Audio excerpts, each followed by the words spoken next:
Good afternoon, ladies and gentlemen. I hope you had a satisfying lunch, but not too satisfying because it would be nice to remain awake. Can you hear me at the back? Yes. Good, good. Well, Bob asked me to talk about China and India for my two talks at this seminar. So it's China first. And this is roughly what I want to go through. Before I frame my talk, just to give you a flavor of how much China has changed in the last decade. Now, I'm half Asian, by the way.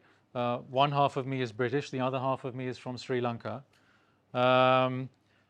And I spend much of my time in Asia. I lived in Singapore and taught there for 10 years until last year. And used to go to mainland China for conferences about once a year until maybe a couple of years before COVID. I mean, just to give you an indication, one of my visits was in 2010, and that was for the World Expo in Shanghai. When the world was in Shanghai, the Chinese government spent I don't know how many scores of billions of dollars on the expo. And if anything, the expo following the Beijing Olympics of 2008 was an indication of China having arrived in the world and the world coming to China's door. So there's that. And the contrast. The daughter of a family friend who studies at Williams College in Massachusetts, but the family lives in Singapore. She was in Shanghai just 2 weeks ago for a few days. And she texted me to say that she hardly came across any foreigners. And Shanghai is the commercial showcase of China, not just post-1949, but historically, between the wars especially. She didn't come across many foreigners. She came across local professionals, particularly young professionals, who were very frustrated because of the lack of foreign contacts and the fact that it was more difficult to get jobs these days as graduates, that the jobs weren't paying much. There's a high rate of youth unemployment in China now. When it was last reported, before the government decided to stop publishing the figures, it was about 20%. So that gives you an indication of how much things have changed in China just in the last 10 years. And it's something that's been seriously accelerated by the COVID crisis. Another little sort of fact, I think this was reported in The Economist. There are now fewer foreigners in Beijing and Shanghai collectively than there are foreigners living in the state of Luxembourg. I don't know what the population of Luxembourg is. It's tiny. Of course, it has a big foreign-born population, but still, it's Luxembourg. And the collective expat population of Beijing and Shanghai today is less than it is in Luxembourg, according to The Economist. Again, an indication of how much has changed. That's excluding Hong Kong, I presume? That's excluding Hong Kong, yeah. The last time I taught my course Asia in the World Economy, which was early last year in Singapore, I had a series of guest lecturers, most of them zooming in. And one of them was the head of BASF, which is one of the big German chemical companies, and also president of the European Chamber of Commerce in Beijing. Well-known foreign business figure in China. And he was bemoaning the fact that he had almost 100 staff who weren't able to enter China for a whole 2 years because of China's COVID restrictions. And he had an equal number of expat staff in China who were just desperate to leave because of the restrictions. So that gives you just a little flavor by way of introduction about the swing towards illiberalism in China. And what I'll explore is what that means for China and what it means for the rest of the world. The first bullet point is really the broad political context, which I'm going to elaborate. China's period of Maoism was from the communist takeover in 1949 to 1978, which was 2 years after Chairman Mao died. That was China's period as a closed, almost hermetically sealed economy and polity and society. Then came the big era of so-called reform and opening from 1978 until 2006. And 2006 is a definite date because that was the end date for China to implement its obligations when it became a member of the World Trade Organization in 2001. And that's the so-called Deng era because the mastermind behind this was Deng Xiaoping, who died well before 2006, sometime in the early mid-90s, I think it was. And then we have the era of President Xi Jinping, now starting his third term as China's head of state and, most importantly, as General Secretary of its Communist Party. He came to power first in 2013, so we now have a decade of Xi Jinping, which is very different and very much unexpected compared with the initial expectations when he took power. Because the initial expectations was that there would be continuity with the Deng era.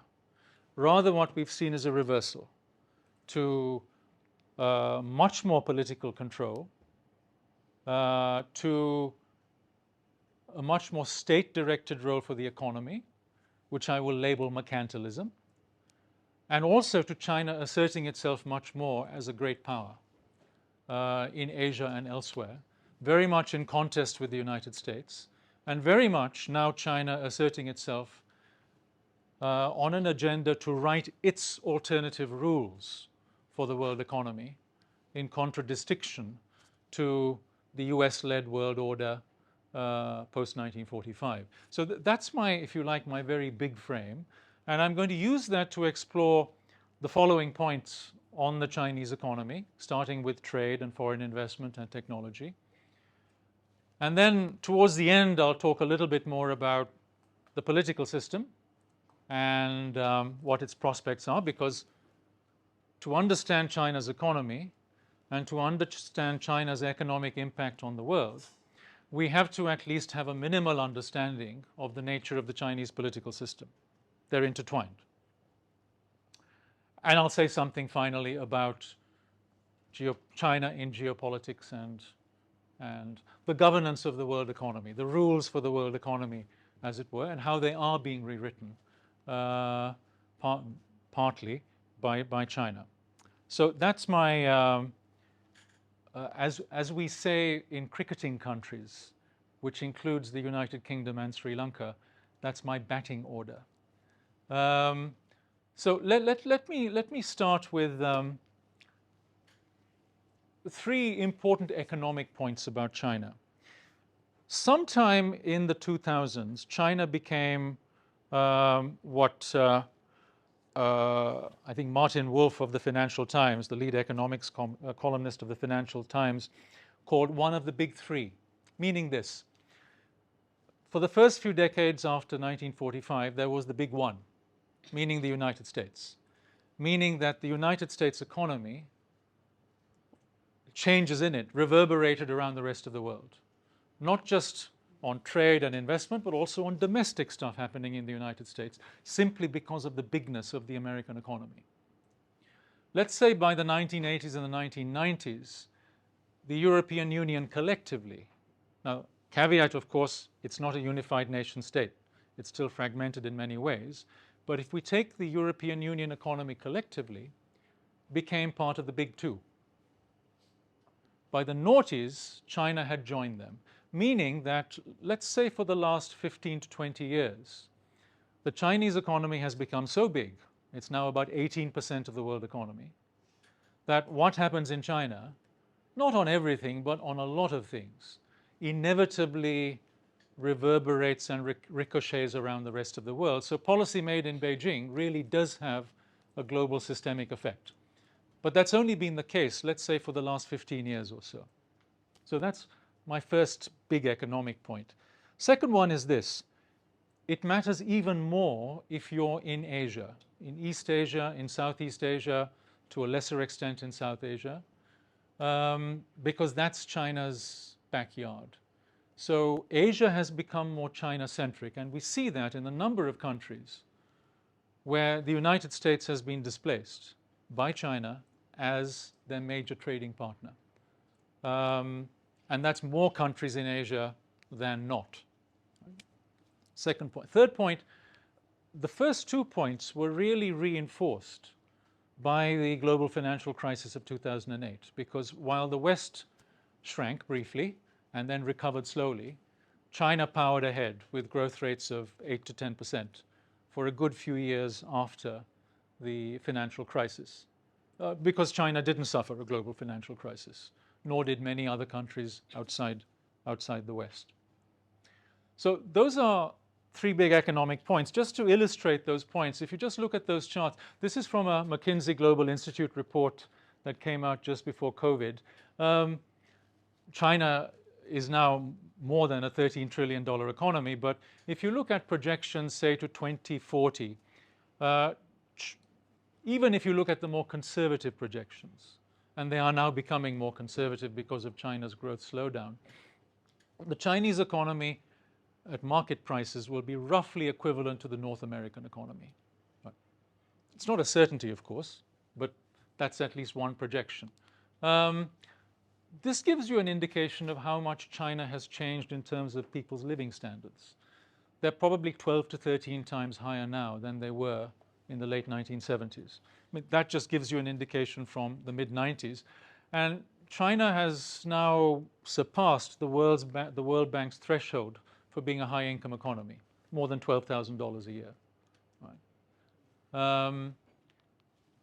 And just some indications of China's systemic importance. 11% of global goods trade, 1/5 of the Fortune 500's top companies, the top 3 in the world's financial system, and so on. But the caveat here is that if you look at these numbers here, China is still relatively less globalized than nearly all Western economies. If you look at penetration of its financial market, of its role in global services trade, and other things besides. Okay, back to those political points I mentioned right at the beginning. The Mao era was a combination of highly centralized political totalitarian dictatorship, a command economy. In other words, prices were set centrally and resources were allocated by central diktat, as it were. There were just 12 companies that were licensed to do foreign trade in 1978.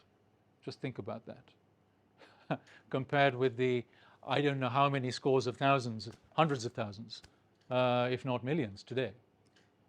And China also projected Maoist revolution abroad. It exported revolution abroad. It was very active in the so-called non-aligned movement, but crucially, from a position of economic weakness, because it mattered so little in the world economy.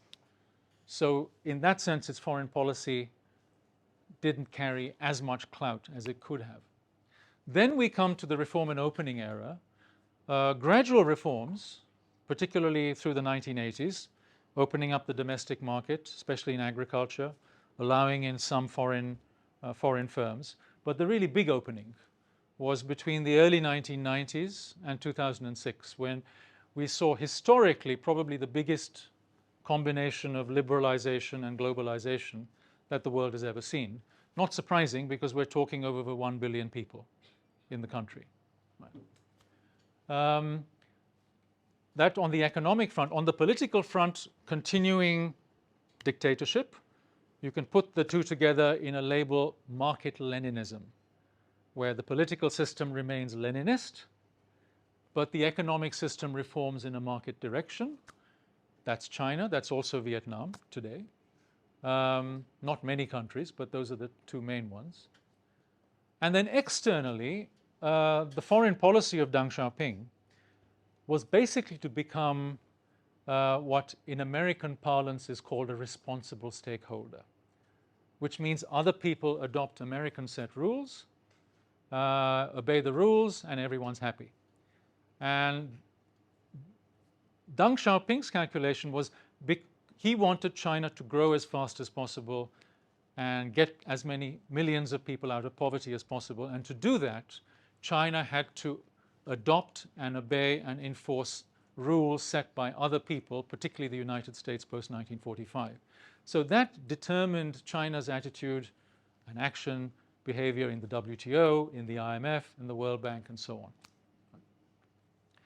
What we've had in the last decade under President Xi Jinping, it started a little earlier, around the time of the global financial crisis, but certainly accelerated under President Xi, is a combination of the following. Back to much more centralized political control, and this time it's one-man rule. He's just been elected to his third term. It's no longer a kind of collective leadership that Deng Xiaoping put in place. It means quashing of dissent ruthlessly, including of Hong Kong and of the minorities, starting with Xinjiang province. So if you're a dissenter, if you're an individual, if you're a liberal of any sort, China is not the place to be these days. It involves a swing back to much more state intervention in the economy, a bigger role for the state-owned enterprises, over 1/3 of the economy, much more intervention and regulation in the private sector, including the big tech companies, more protectionism on foreign trade and investment, much more industrial policy. I'll talk about all of these things a little later. Bob? Tell me if you prefer I ask this later. Go ahead. Why? I mean, is it absolutely clear Yeah. of the benefits of opening up? The data is absolutely clear. The returns for opening up. Why? Well, I think it's not how it's seen from a Beijing, from a Zhongnanhai lens. Why? I think two reasons. The first and paramount reason is this, and this is continuity. The central and overriding objective of the leadership in Beijing is to maintain political control and for the party to have a monopoly of power. So that's right. more important. That's more important than anything else. That's an important message. It's a very important message. Now, the difference is this. Under Deng Xiaoping, in that second era, maximum growth through liberalization, controlled liberalization, and maximum globalization, shall we say, was seen as the means for the party to retain its monopoly of power. Right. That was the understanding from 1978 until just before the GFC. Under President Xi, that has changed. The end objective remains the same, that monopoly of power, but they have a different understanding of the means. They think that with more centralized control in the economy, if you like, a turbocharged version of economic mercantilism, even though they might sacrifice some element of growth in the short term, they can still deliver the goods in terms of moving China from a catch-up economy to an innovation-led economy to compete with the United States and other parts of the West. And that, moreover, that central control is a superior way of delivering the goods than the decentralized chaos of the West that led the West into a financial crisis and slowdown and decadence and degeneration afterwards, as seen from a Beijing lens. So I think, I mean, in a nutshell, that's why. Right. You're clearly not persuaded. No, but I think there's been a radical shift of perspective. And it's not only Beijing. I mean, as I mentioned, I taught in Singapore for 10 years. I served under two deans who were and are very pro-China, meaning very pro-CCP. I was one of the few who maybe presented a skeptical take on China. But generally what one hears in Singapore and in other parts of the Far East is a message that is very sympathetic to the way I explain the new Beijing lens. Right? Particularly in pointing out the perceived superiority of that kind of model for innovation, meaning limited democracy, in China's case very limited, but also a more central direction of economic strategy so that resources get directed in a certain direction, you have a higher level of protection, you have more infant industry protection, and so on. To deliver a result, not just in terms of maintaining a monopoly of political power, but also catching up and overtaking the West and assuming leadership of, if not the whole world, then significant chunks of it. That's the mentality now. Now, and that also involves China's assertion of leadership as a great power in Asia and beyond. I'll come back to those points.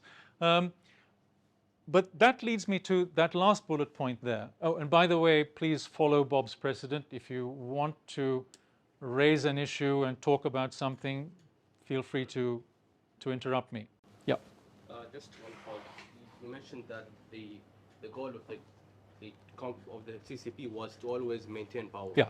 And from 1990 to 2000 until 2008, the way to maintain power was through economic liberalization. Yes. And then from post 2008 until now, the way to maintain power is to more economic control by the government. Yeah. So why was so if the goal is the same, why did they change it? Okay, that is a nice segue to my next point. The next point being that, oh, sorry, remind me of your name. Mohammed? Yeah. Mohammed, which I remember because that's also my first name.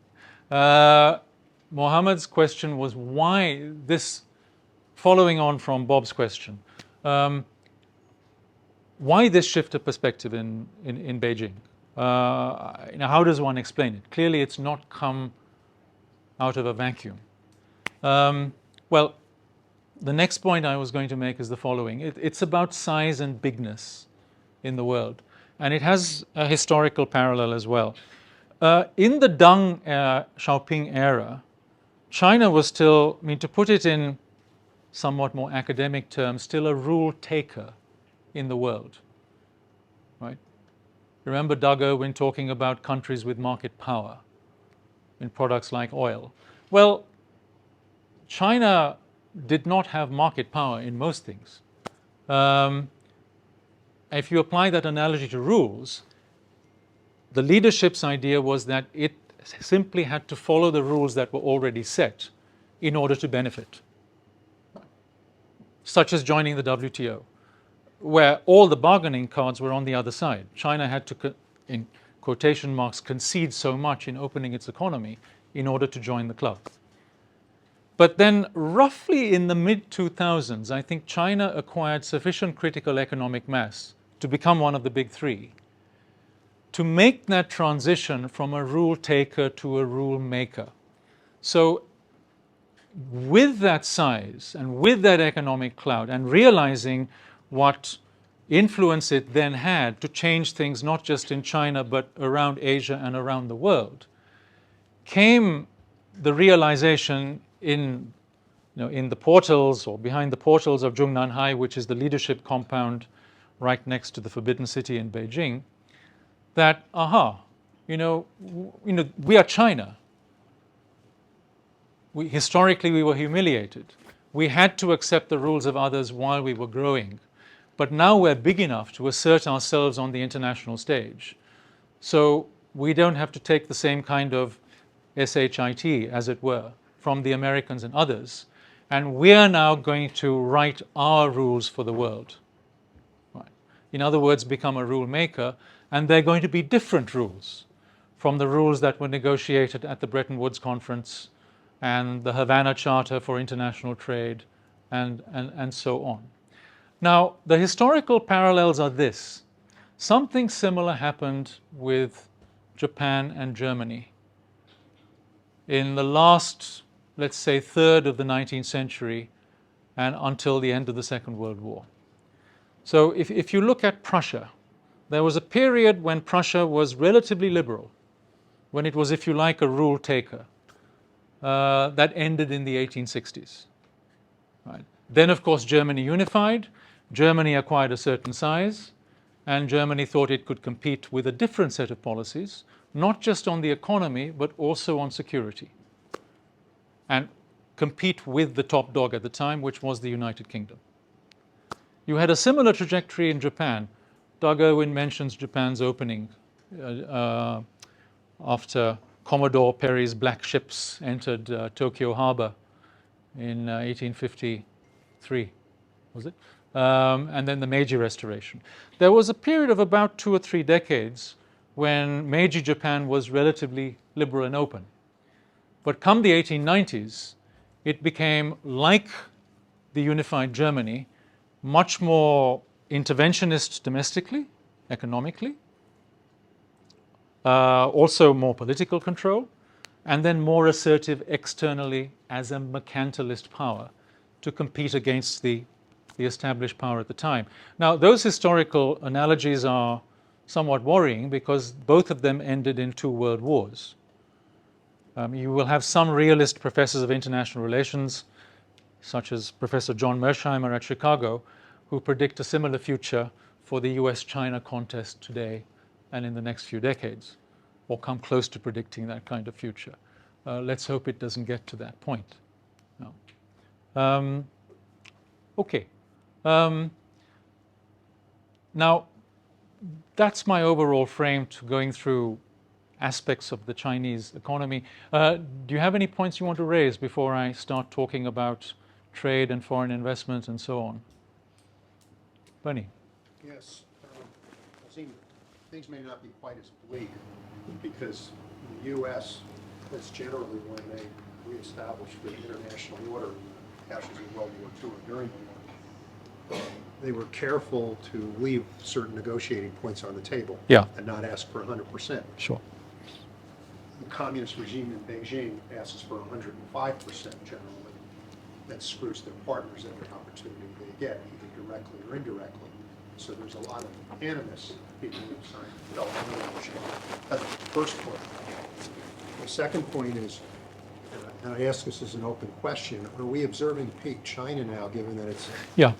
losing 10 to 12 million people a year, doesn't provide data on its youth unemployment any longer, and is frankly turning into the world's largest nursing home fairly rapidly?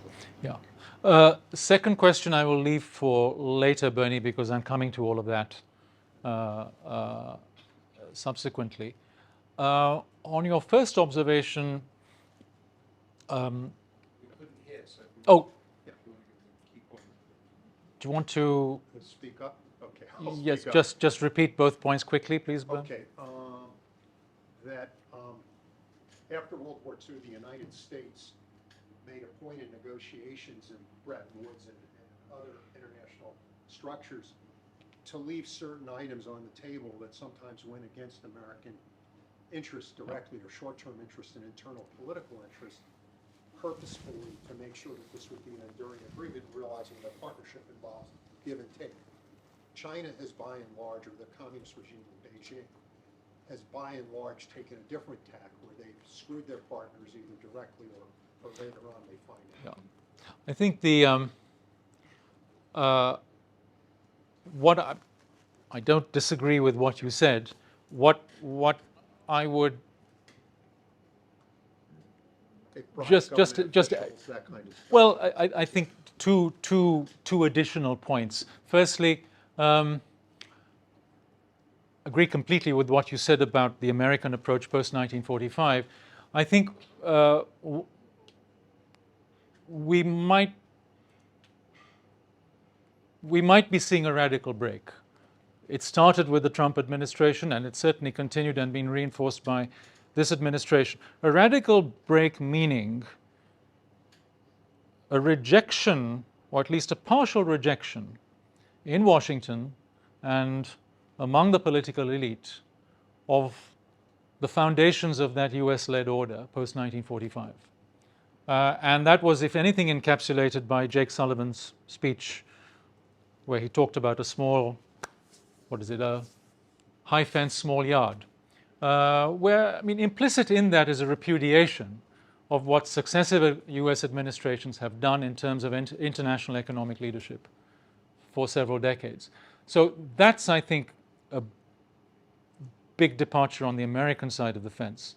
On the Chinese side of the fence,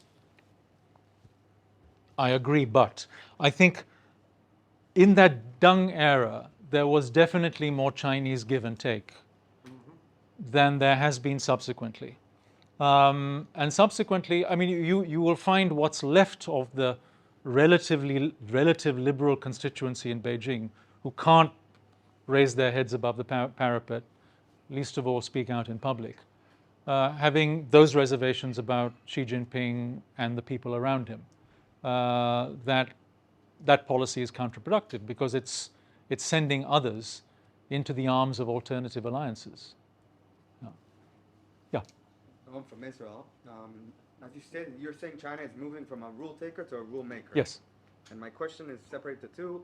Part one is what rules are they making? Okay. What is their vision? And the second one is what is their ideological vision? They're going to I don't know if they want to go to a China ruled world or a bipolar ruled world. Yeah. But what is their vision of it's not going back to the past. So we're not talking about going back to the Mao era in an economic or cultural sense.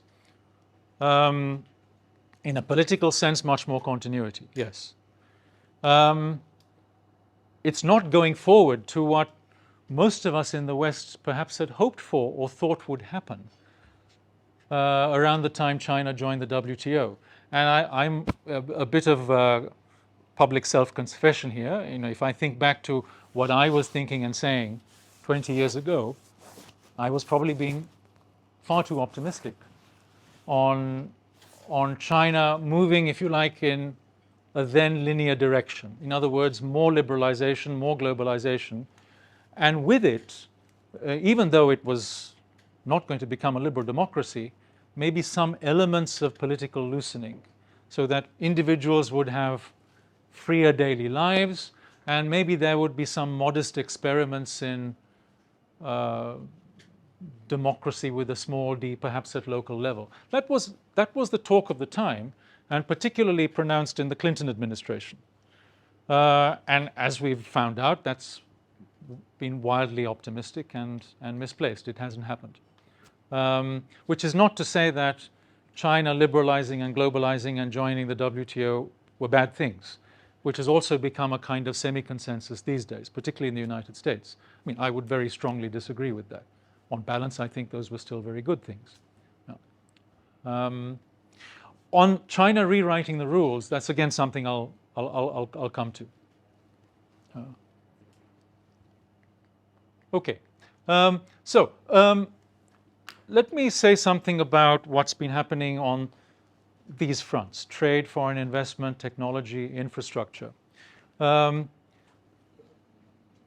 a nutshell, I think that liberalization and globalization, massive increase in trade, huge increase in foreign investment, particularly after China joined the WTO, had one main systemic effect, and that was to put hundreds of millions of poor, relatively poorly educated Chinese from the countryside into manufacturing jobs in cities and urbanizing areas to export lots of stuff to the rest of the world.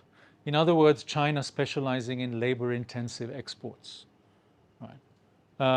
Getting on that initial rung of the ladder, following in the wake of so-called East Asian miracle economies before it: Japan, South Korea, Taiwan, Hong Kong, Singapore, Malaysia, Thailand, Indonesia. But China was still left with still some quite high barriers, particularly not so much on the tariffs. If you look at China's trade policies, and if you look at its restrictions at the border, in terms of tariffs, for example, and quantitative restrictions, for the most part, it's liberal compared with other developing countries. The problems occur once you get inside the border and we deal with all kinds of domestic regulation, particularly when it comes to services sectors. Right. So those barriers have actually fallen down much less slowly. What about the post-GFC and especially the era of Xi Jinping? So China, greater systemic importance. Indication of that is international trade. China now with 11, 12% of world trade in goods, though much less in services. Another important point, which is, this is a natural progression.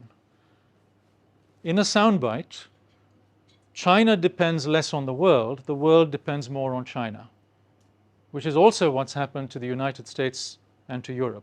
In other words, as China has gone up the value chain, particularly given its big market, right, it sources more inputs from inside China and relies relatively less on inputs. Doug Irwin gave the iPhone example, from the rest of the world. While the rest of the world depends much more on China, on the Chinese consumer market, on imported inputs, components, for example, coming from China, and other stuff besides. So the world has become, or is still becoming, ever more dependent on China. And you see this in a number of areas. The countries in the region tend to be much more dependent on trade flows with China.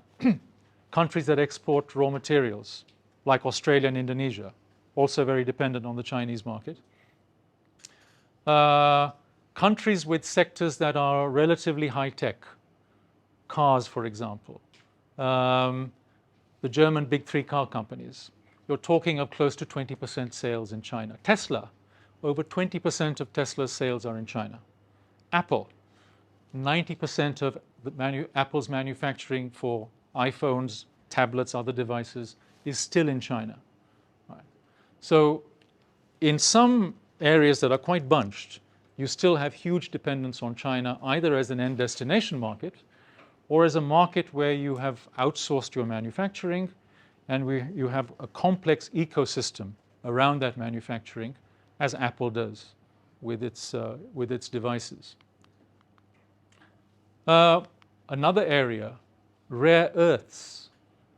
These are minerals that go into, among other things, your iPhones. Well, look at China's dominance there.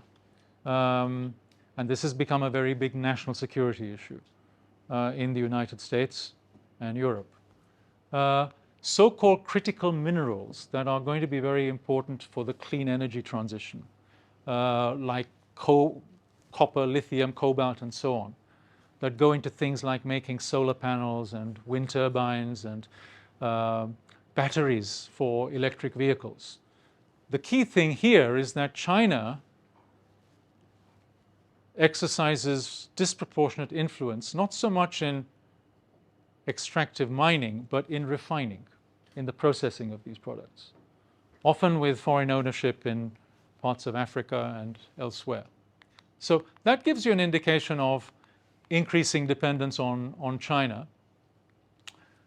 Trade policy, as I said, China has become more protectionist, higher barriers, particularly regulatory barriers to imports, bigger restrictions on inward investment. But it's not across the board. It's very much aligned with China's, if you like, its supercharged industrial and technology policies. So, and it can be in so-called old economy sectors like rare earths and critical minerals and mining, where state-owned economies tend to dominate. But it can also be in new economy sectors. The big three Chinese, the equivalents of Facebook and Google and Microsoft, are private sector companies in China, but they're protected behind a high wall, if you like, and they are national champions. So in a range of sectors, there are probably something like 15 to 20 of these sectors that have been designated by the government. You have a massive increase of subsidies. You have a big increase of protectionism. You have local procurement by Chinese, that sort of thing, that has led to a lot of international trade tensions and played into international trade conflict. So, in other words, trade policy has gone in a more illiberal, more mercantilist direction under Xi Jinping, and that shows in the, if you like, the sound bites, the labels, from a decisive shift to the market to indigenous innovation, made in China 2025, and so on. Couple of observations about this shift in trade policy. In one sense, what China is doing with a combination of protection and domestic industrial stroke technological promotion is not new. They're following in the path of what the Japanese, the Koreans, and the next generations of East Asian tigers did. Similar instruments in many cases. The difference is this, two differences. Firstly, it's taking place in a one-party dictatorship. And secondly, we're talking of a much bigger scale, because this is a much bigger market now. As I said, almost 1/5 of the world economy, compared with what even Japan was before the bubble burst in the heyday of Japanese industrial policy in the 1970s and 1980s. Good or bad for innovation and growth goes back to the question that Bob raised a little earlier. There are essentially two models that are now contesting for not just in their home markets, but if you like, for global dominance.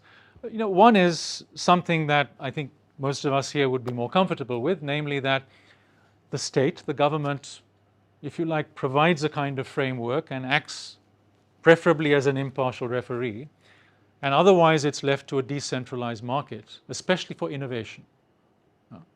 And that's what works best for innovation.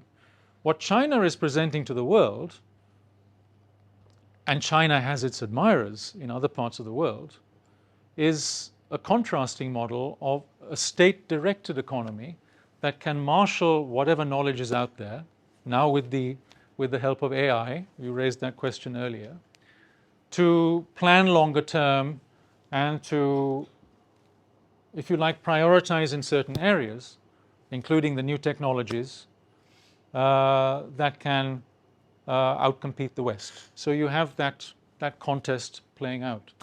Bob? But to just go back, it's a little hard to understand, because this is not a new insider, new speculation. No. This is a long repudiated, failed model. And suddenly it's like they saying, I don't care what happened. Famous words, it will be different this time. It will be different this time, yeah. I would say the same thing, Bob. And if you look at quite a number of studies that are now coming out, they show that the rates of return to, huge hundreds of billions of dollars of investment in these targeted sectors are low, that there is huge capital wastage. Actually, interestingly enough, really the same thing has happened in the United States. Well, they're just doing it in a different way. no, the following point I was going to make was that what China has done with this combination of protectionist and turbocharged industrial policies is essentially set a precedent for what is now happening in the United States and in Europe and elsewhere. So, to really understand what the Trump administration did on trade policy and the Biden administration is doing now, it is a response to what China has been doing. The Europeans now would like to follow the United States in some form or other. I'm going to talk about India day after tomorrow.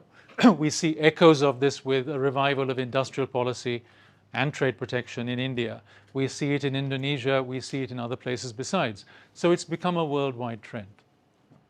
Yeah. Okay. And my following points were precisely about that, about the US-China trade war, the COVID crisis, and so on.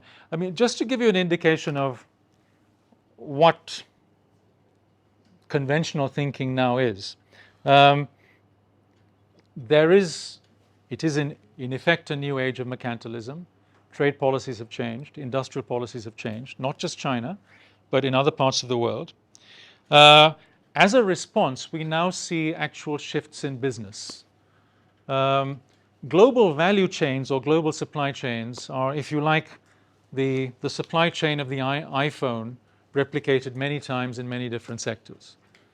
And because the geopolitics of all this has changed, the COVID crisis also changed many facts on the ground.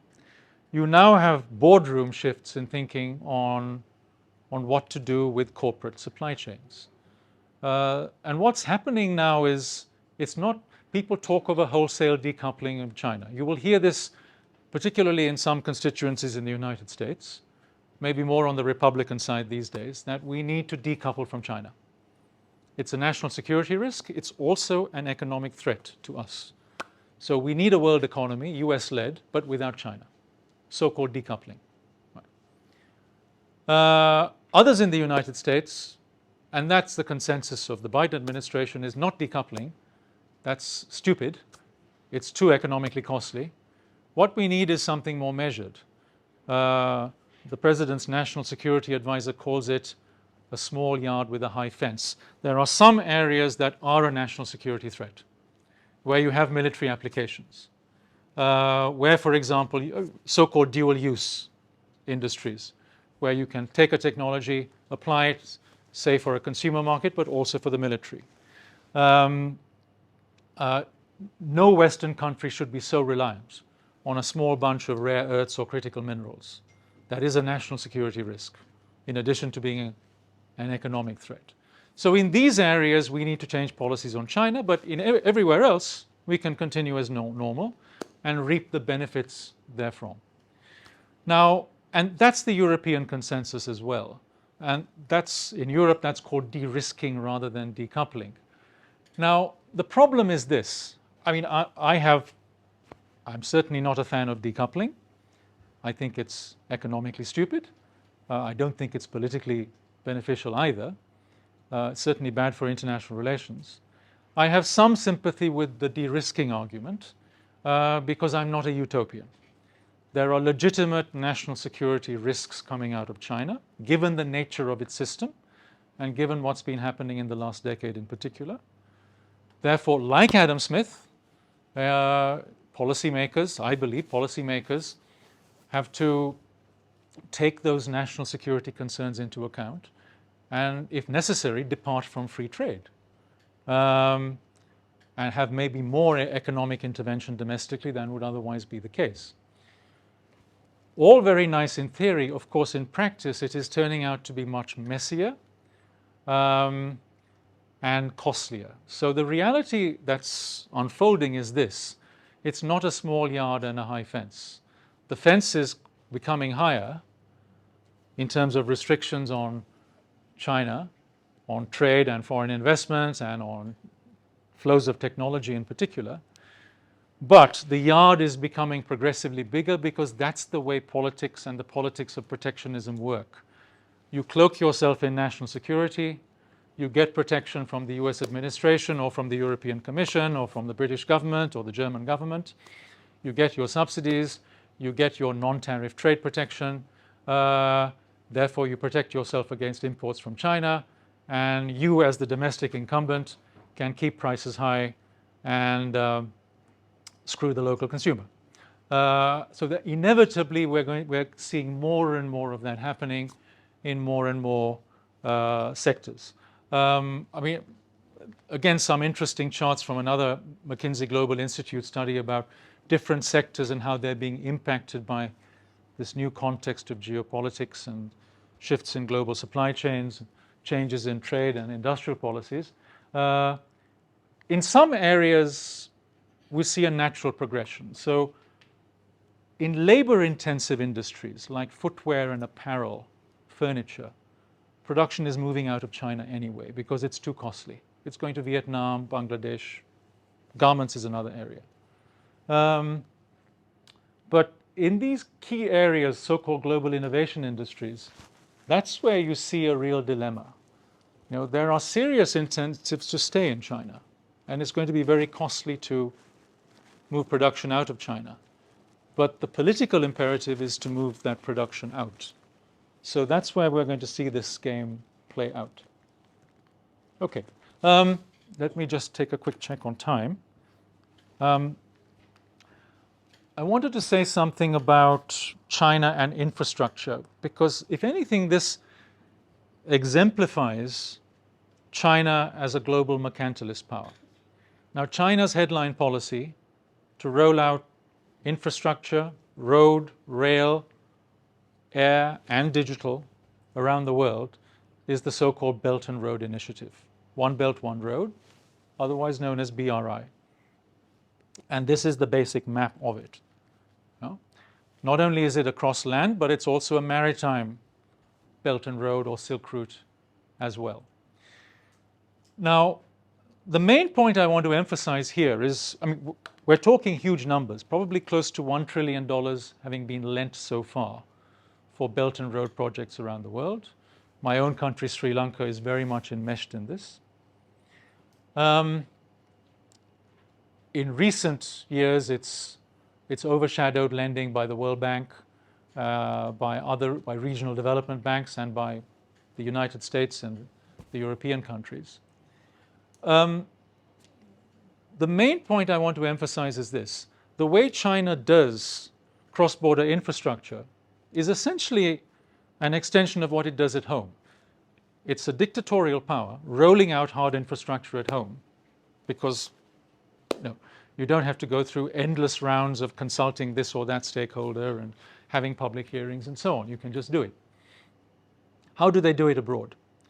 They do it through a series of hub and spoke relationships that, in a sense, recreate the ancient tributary system, meaning China is the dominant power. The countries that receive the money for these projects are inferior and become in a state of dependency on China. It's Chinese state-owned banks that do the lending, so it's state-created money, effectively. It's Chinese state-owned enterprises that do the projects, often with imported Chinese labor. You have the co-option of local political and business elites. And you have these countries then aligned with Chinese foreign policy agendas, for example, voting with China in the UN, especially when a human rights issue comes up. You have the whole package, which I would characterize as classic mercantilism. I've used the label a lot. If you want to really learn about, especially the economic side of mercantilism, I would highly recommend a chapter in Professor Irwin's book, the title cover which you saw on one of his slides, Against the Tide, which tells you about, if you like, the classic foundations of economic mercantilism. You want a balance of trade surplus. Exports good, imports bad. You want a current account surplus.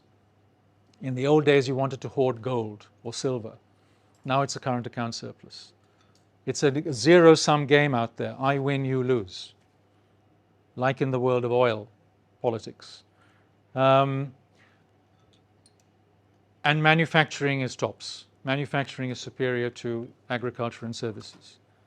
The political components of that are these.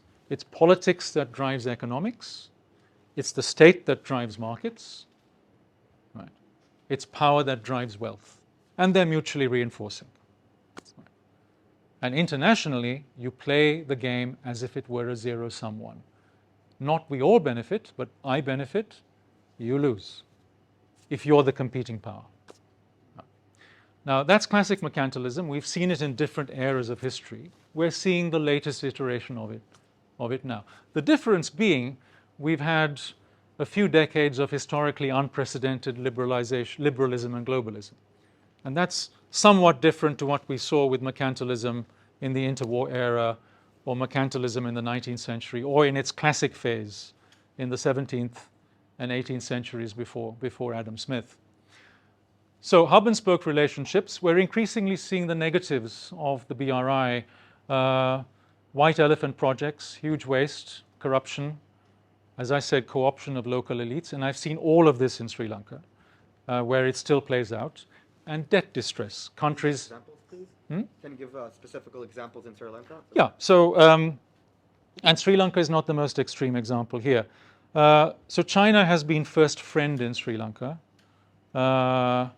in terms of foreign policy since about 2005. And especially when one political dynasty rules Sri Lanka. It still does, in effect.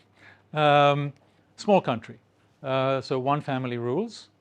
So a lot, the Chinese provided loans, mainly through the Exim Bank, which is state-owned and state-run, for Chinese companies to do infrastructure projects, mainly road building, around Sri Lanka, going back 15 years now, creating lots of debt, but also doing so an airport where there are no flights, a convention center where there are no conventions, an international cricket stadium where maybe 2 international games are played a year, and so on. Many of them in the former president's heartland.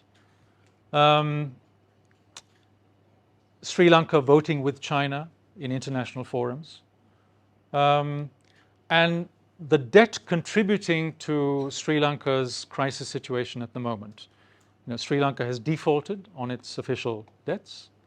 Now, qualifying here, China is only 10% of that problem.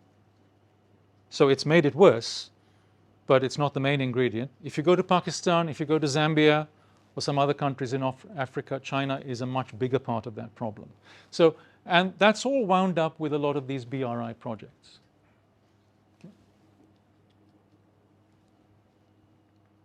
Okay. Bob? Yeah, Mohammed, yes. Just in summary, so China identifies a country that is relatively unhealthy and weak, and gives them a loan Yeah. to construct Yeah. a project that is not needed by the country. No. And in the long run, when the project cannot pay the loan back, this country needs to becomes under China's influence. Yes.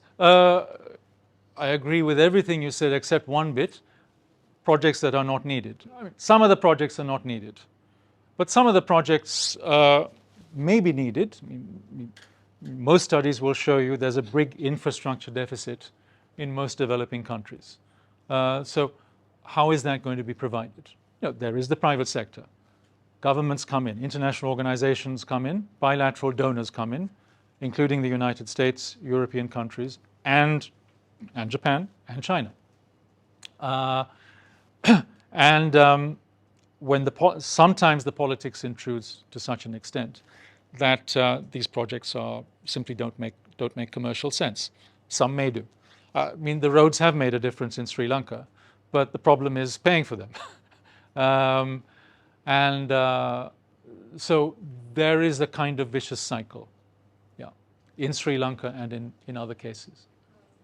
May I ask which other countries are in the same So, situation? Maybe you have more examples of that. Pakistan, I think, of government debt, over half of it is owed to China because the projects are that much bigger in a much bigger country, and of course in a country that's strategically considered to be of more value to China than Sri Lanka.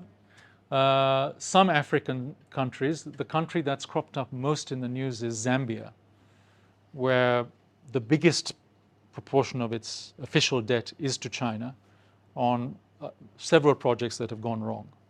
And it's still a very poor country. I'm trying to connect it also to the WTO and everything, the whole situation. I mean, Venezuela also comes to mind, big Chinese debt. The WTO, this gets back to how China is trying to rewrite international rules. I'll come to that a little later, so I'll save the answer for that one later. Yeah. Do you think that post-COVID, China has also used an advantage as there's more states with less funding and less resources to also to try, you can lend your debt, we can help you, and then try to use it to advantage. So as you said, for voting or anything else? Well, that's already happened. I mean, in the UN, for example, on the UN Human Rights Council, the countries that tend to vote with China, many of them, are also involved in China's BRI projects. The difference post-COVID is that Chinese lending is slowing down because the Chinese economy is slowing down. So there's less willingness to create extra debt, particularly when so much of it is going sour. And then China has to lend more in order to keep up the fiction that these countries can eventually pay the Chinese policy banks back, which at the same time impedes the whole debt restructuring process, which is precisely what's happening in Sri Lanka. Now, we have until 3:30, don't we, Hananel? Yes. Yeah. Yeah. I wanted to make a few points about the Chinese financial system in particular. And this is a peculiar feature of the Chinese economy, which has persisted, and it's different from other East Asian miracle economies. The Chinese financial system is still highly state-controlled. So even though we've seen a lot of liberalization in China, particularly during that Deng Xiaoping era, in other areas, if you like, that central fortress has remained unliberalized, largely. There's been talk about it for a long time. So the big four banks, the big four insurers are still state-owned. Their CEOs are appointed by the party, and they carry vice ministerial rank in the government. That tells you what the link is, right? And the party cells in these companies are very powerful. Until recently, the government pretty strictly controlled the interest rate. Some modest liberalization there. The Chinese currency is subject to capital controls. So it's not a freely convertible currency on the capital account internationally. So now I have a friend who's in the money markets and an old China hand. I used to get him to talk to my class on China. This was in Singapore every year. And he had this wonderful metaphor. He has this wonderful metaphor for the Chinese financial system. It's the Forbidden City. So if you go to Beijing, what you will see when you go to Tiananmen Square, in front of you is a moat. And inside the moat is the Forbidden City. That's the Chinese financial system, which is isolated from the rest of the world, and even to some extent from other parts of the Chinese economy. And that is still pretty much the case today. It hasn't changed. Despite promises that it would 10 years ago, in a landmark report jointly done by the World Bank and the Chinese government, it hasn't happened. And that's a very significant factor in state control in China and also in China's international relations. So you have a highly state-controlled financial system at the heart of the party state. The state still decides, in many ways, where capital goes, in which direction, and on what terms, despite liberalization and globalization. You have a significant financial system given the size of the Chinese economy, but still very little globalized, as some of these figures indicate. You have an investment rate that is still about 45% of GDP, which is exceptionally high, even if you compare it with Japan and Korea at when at their stages of catch-up growth. You have huge capital wastage in China, which is only getting worse. And you have now an economy that's essentially addicted to debt, both public and private. Government debt in China, if you add up all the local government bits, is probably close to 100% of GDP. Overall debt, including the private bits, is close to 300%. Right. So it's a debt-addicted economy, and the property bubble has burst. Right. If you add the provincial debt, that goes well over the levels that you're citing, but they don't disclose that. Yeah. So And then the trust company debt on top of that, which isn't disclosed all that. as I understand it, the official central government debt is about 20%.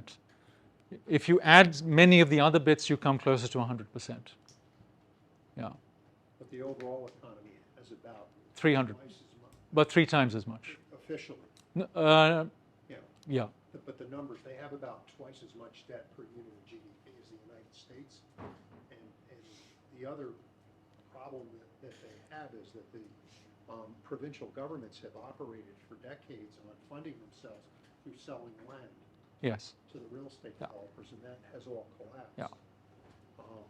There's one other thing we may have discussed before that I'll just point out for the whole audience.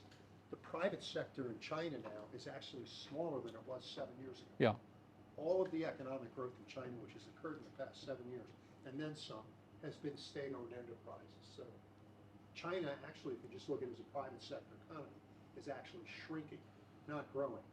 And I say this because it is an absolutely horrible development model to pursue. One point I was just going to add to this is that a lot of the talk now is about the Japanification of China. Where are we? No, that's somewhere further up, but I'll mention it now. As a result of these trends, people talk of China now as Japan started to become from the early 1990s. You have a debt problem, you have a deflation problem, consumers aren't spending, you have a property bubble that's burst, and you have a growth slowdown and an aging population. Not good news for productivity and growth. Is that the future of China? Question mark. Of course, with a much bigger population and much more global significance. Some very quick points on other aspects of China's economy. Energy and environment. China already the world's biggest carbon emitter. And on the clean energy front, by far the biggest spender on clean energy manufacturing investment in particular. Main point here, China's energy policies are even more mercantilist than there are elsewhere.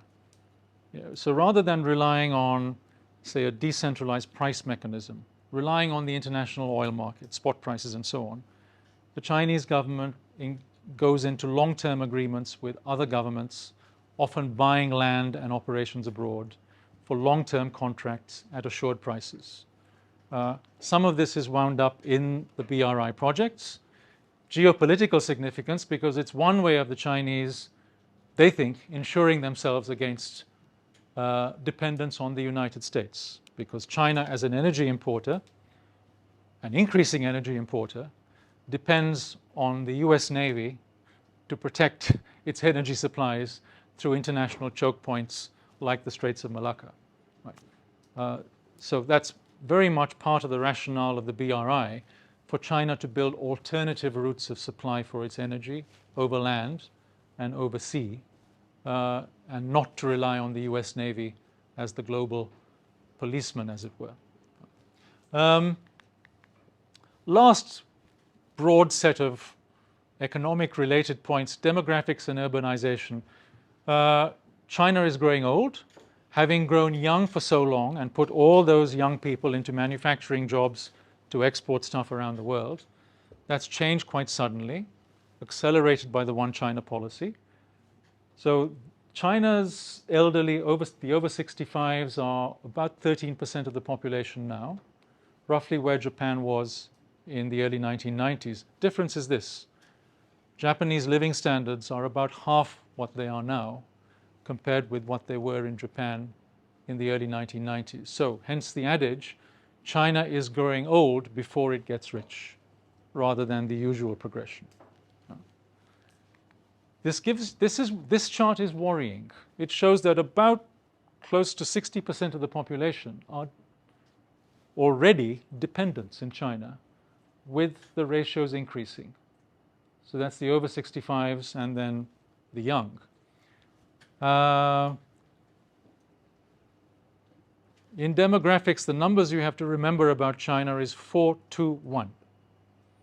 It's coming to the situation where a single working individual is supporting 2 parents and 4 grandparents. Right. One child policy, remember. No. So this is already becoming a huge drag on the economy because so much resources are going, and increasingly will have to go, to support the elderly at the expense of other or more productive uses. Urbanization, also very important in China. So some points about the future of growth in China, and then I'll get back to my political and geopolitical points by way of conclusion. And some of what I'm going to say here echoes what both Larry and Doug said earlier in terms of general points. Until recently, China's growth was what economists call catch-up growth, or what Paul Krugman famously labeled perspiration, sweat. You just put a lot of land and labor and capital into the mix, and you get maximum growth. And the easiest way to do that is to build lots and lots of infrastructure. Right. What the Chinese government did, and what copying many other governments historically. And that works for a while. It can work under a democracy. Often it works under a dictatorship. But it only works for a while because there comes a time, at a certain level of income, when you get much less return for your land, for your labor and capital. And that is precisely what's been happening in China, particularly in the last decade. Aging population and huge capital wastage. So what have they got to do in order to keep growth going, not at 8 to 10% rates, that's impossible, but at sustainable rates to keep the population reasonably happy and stable, and therefore the Communist Party in power? They have to improve their productivity on land, and particularly on labor and on capital, in order to become a more innovation-led economy. I mean, that's the classic answer. It's not new. Now, a World Bank DRC report, the DRC is the Beijing cabinet's think tank, in-house think tank. They did a joint report just before Xi Jinping took power, which made these arguments and said China needed to move to a much more market-led mechanism with a lesser role for the state. In quotation marks, a decisive role for the state. Signed off by the government, by the way, including liberalization of the financial system, including liberalization of services, including having, if you like, more independent regulation, all of these things. And of course, practically none of it has happened in the last decade under Xi Jinping. If anything, things have gone in the reverse direction. With hindsight, what the World Bank was proposing, along with the DRC, was and remains politically naive, because what they were talking about was effectively the Communist Party loosening its controls in order to allow more freedom for individual actors in the marketplace. Right. And that, of course, goes completely against that paramount objective of that control, that monopoly control of power. So, and it's not like liberalizing the consumer market for Apple and other products. That doesn't threaten the power of the Communist Party. But liberalizing the financial system, when you're talking about the state-owned banks and the state-owned insurance, liberalizing the land market, liberalizing the labor market and allowing free movement of people in China, which is still not the case. Here you're talking about factor markets rather than product markets. And liberalizing factor markets gets you much closer into politics and the political system than liberalizing product markets. So if you look at the history of developing country liberalization, and you even find echoes in developed countries, just look at the past few decades, including that period of the 80s and the 90s that Doug Irwin mentioned earlier. Primarily that liberalization has been in product markets which have not been a threat to the political system. Right.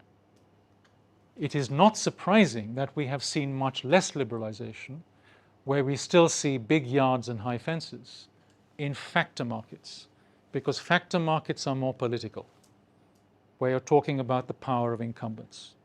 Right. I saw this in Singapore. Singapore is probably the freest economy on earth in most areas, at the border, in many respects even behind the border. But when you come to the local land market, the labor market, and the capital market, the state's role is still very large. And that's very much wound up with Singapore's political economy. So what we've seen is an inevitable growth slowdown from about 9% to 5%, if you believe the official figures. More likely it's less than 5% post-COVID. But, and I think this gets back to the point that Bob made earlier, what we're seeing are authoritarian policy errors, magnified under Xi Jinping before COVID. Perhaps most obviously, the crackdown on the private sector-led high-tech sector. Massive reduction in confidence in what's supposed to be the innovation engine of the Chinese economy. A prolonged COVID lockdown, which effectively cut China off from the rest of the world, meaning people and ideas, for almost, what was it, 3 years. I mentioned the example of my friend at BASF not being able to get his people in and out.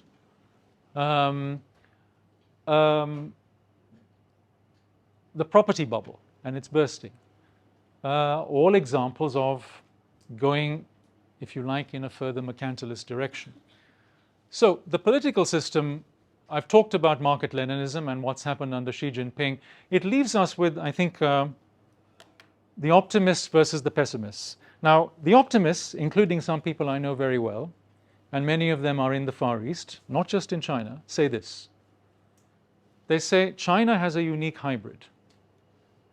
It has an economy that's marketized a lot, that will marketize further at its own pace, but it's got an illiberal political system that actually has advantages over the liberal democracies of the West, because it can plan, it can target, it can strategize. And you can have a pragmatic mix of the two going into the future that will take China from a catch-up to an innovation-led economy and in some respects outcompete the West. Those are the optimists. The pessimists would argue. I do not understand what you said. Again, we have a premise that what you just said, that they will be able to do. We have reams and reams of data, experience you cannot do. That bureaucrats gathering power, Yeah. and assuming they can allocate capital efficiently is totally repudiated. So, yes. No, I mean, in the aggregate, I agree with you. That's not what I'm saying here. I'm saying what they think. What they would also say is that the way they, and this is something I have experienced in the classroom and in discussions with academic colleagues in senior common rooms in several countries on at least two continents. How people interpret the East Asian miracle. So, if anything, the conventional wisdom about the success of Japan or Korea and Taiwan, it's not something I agree with, I'm more on the skeptical side, is that it's precisely because of that selective government intervention and, if you like, high-minded bureaucrats knowing what's best, that China has a successful car industry and Korea has a successful shipbuilding industry, and the Chinese are intent on copying that, only magnified many times over. That's the way they think. We may have a different interpretation of the record and of the evidence, but there it is. So, but just a second, Mohammed, I'll come back to you. The pessimists, and you're clearly one of them, Bob,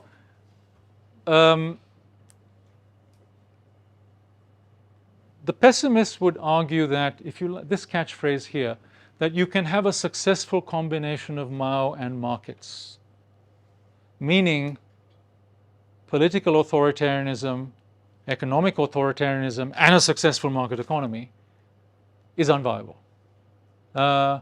It may be viable while you're catching up, I mean, as it to a large extent was in China. But if you want to go to that next phase of being a developed economy and innovation-led, you cannot have that kind of combination. It simply does not work. That's the pessimistic argument. And that's the argument between those two sides is precisely what's about to play out over the next decade and beyond. Very final point about geopolitics and China. rewriting global rules.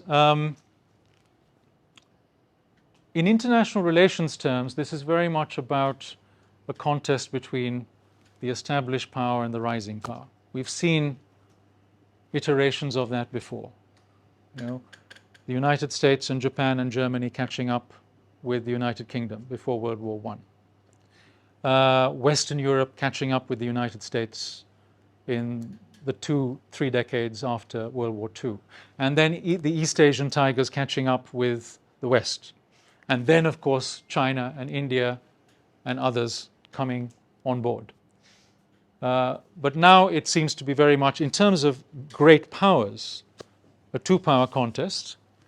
It is worrying from a liberal perspective, a liberal with a small l perspective, that at elite level the United States seems to have rejected a large part of its post-war-led success, particularly if we're going to continue to depend on the United States to be the leader of the West, as it were. China, as I think I've argued repetitively, is the new unabashed mercantilist power, heralding this new age of mercantilism. How does China express its mercantilist leadership? This gets back to answering the question that you and one or two others asked, which the answer which I've postponed so far, in the following ways. The BRI is a good indication of it. In other words, those bilateral hub-spoke relationships where you can exercise power, particularly bilaterally, one-to-one, as it were, from a position of domination over dependence. You find China actually being quite effective in getting its people into the higher reaches of the WTO, of the UN, the IMF, and so on, without necessarily radically changing their agendas. It makes them less workable, particularly true in the WTO. But more importantly, you have China trying to rewrite the rules outside the established system by creating new institutions which it dominates, like the Asia Infrastructure Investment Bank, headquartered in Shanghai. Most of the finance comes from China. The new BRICS Bank, the so-called New Development Bank, most of the finance comes from China. The Shanghai Cooperation Organization, that's China and the Central Asian countries. And now, most recently, the BRICS. Initially Brazil, Russia, India, and China. China is 60% of that total. It dominates it. Just expanded in terms of membership to about 40% of the world's economy. The G7 is 30%. But of course, these are not monolithic blocks. The BRICS is divided. It's not going to be a unified force, especially given radically different interests as between China and India, China and Brazil. But China is using it in a soft sense to further its foreign policy agendas. And of course, the foundation for all of that is China's economic clout as one of the big three, as I mentioned earlier. So I think we're almost at 5:30. Do we have time for Schluss?